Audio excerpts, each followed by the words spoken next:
Coming to get you, Bobber. Mortal Kombat is the 2021 action horror directed by Simon McQuoid, and it stars Lewis Tan, Jessica McNamee and Josh Lawson. If you've not seen this movie, guys, don't worry, this is going to be a non-spoiler review. MMA fighter Cole Young seeks out Earth's greatest champions in order to stand against the enemies of the Outworld in a high-stakes battle for the universe. Firstly, guys, I'll start off by giving you my history in the Mortal Kombat universe. Now, I'm not a massive fan of the Mortal Kombat movies from the 90s. Obviously, Annihilation was terrible. But I was a bit of a fan of the Mega Drive games. You guys in the US would call it the Genesis. I'm sure the Sega Genesis. But we have what's called the Sega Mega Drive in the UK. It's just the same system, just a different name. And I purchased Mortal Kombat 1, 2 and 3 for the Mega Drive. And I remember Mortal Kombat 3 mostly because that had the most characters in it. And it was the better game, to be honest. And that was the last game that I ever played with Mortal Kombat. Now, we know that the game evolved. I know that times have changed as well. So I don't actually play the new game. My son's got the newest game and I think he's played it a few times. So when we watched the movie, he knew more about it than I did, because when I watched it, there were some characters that I didn't recognise. Mostly I did recognise characters, which was good. But there were some characters that I didn't know, maybe some of the realms I didn't know about. And to be honest, the overall story of Mortal Kombat I didn't quite get, because when I played the game as a kid, I just played it to fight. I didn't know there was, or even if there was, a storyline back then. All I knew was you would fight people up until the end when you got the bad guys, Goro, and Shao Kahn, or another character, you know, I can't even remember his name. But yeah, so the history that I have with the game ended in 1995 or 1996, so the next 25 years after that I've got absolutely no clue. I'm going to start off with the negatives. I think the film looked a little bit too polished. Maybe it's because it was trying to hide maybe the lack of budget that they had, I don't know, but it would look too polished. Sometimes it looked like a music video. I don't know who the director is personally. I don't know his body of work, but he looks like he could be maybe better off in the music video world. Maybe he'll get better over time, I don't know, but it just felt like a music video for me. Obviously this is a spoiler free review, so I'm not going to tell you who dies, but another negative that I had was too many big characters were killed off in this film. So if they were planning a sequel, if those characters did die in this movie, then we wouldn't have a lot of the big characters that we would want to carry over onto the sequel, unless they bring some sort of elaborate way to bring them back, I don't know. But if that was the end of those characters, then there's not much left to put in a sequel. The film was an hour and 50 minutes long. It didn't feel like that. I don't know if that was a positive or a negative, but it felt quite short.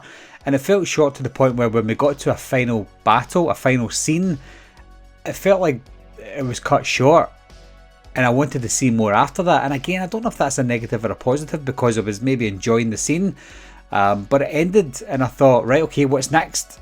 And there was nothing next, and I thought, okay, is gearing us up for a sequel, that's great, but I wanted to be more satisfied with the finale, and I just wasn't. When it comes to the acting, this could be again a positive or a negative. I didn't recognise anyone. I recognised Cole, who was the main character. I recognised him from Deadpool 2, and I've seen other people in other things, but nothing specific, nothing major. I know that Scorpion is probably the biggest actor in the film, but apart from that, I didn't recognise anyone, and I don't know if that maybe cheapened the movie because I didn't recognise anyone. Everyone looked like a B-movie character, a B-movie actor, and the acting wasn't great.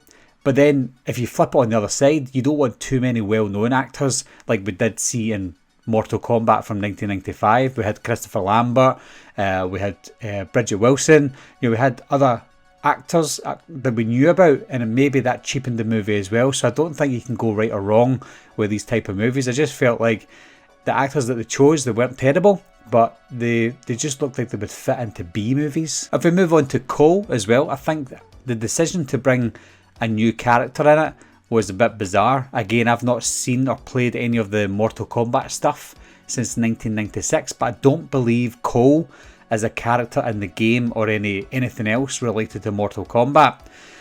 So I think that was a bizarre choice to give him so much screen time if he was just a new character. But then again, maybe in the Mortal Kombat game they'll introduce his character into the game eventually, I don't know. But I just think he was a bizarre choice for a lead role. I'll move on to my positives because again there are quite a few positives as well.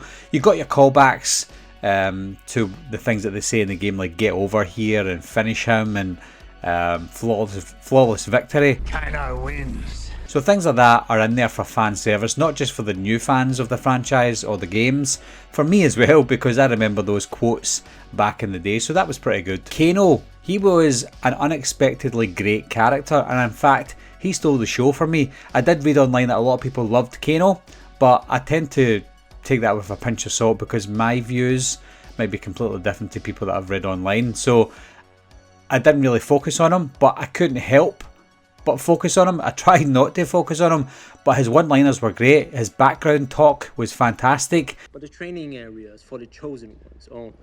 Fucking whoops. And his delivery of his lines were great as well. So I think the actor who played Kano, Josh Lawson, I think he was the star of this movie. I think there was a good use of the amount of characters as well, because not only was there characters from the original game, I'd noticed some characters from Mortal Kombat 2 and Mortal Kombat 3 as well. And again, that's just the Mega Drive, the Genesis games from back in the day.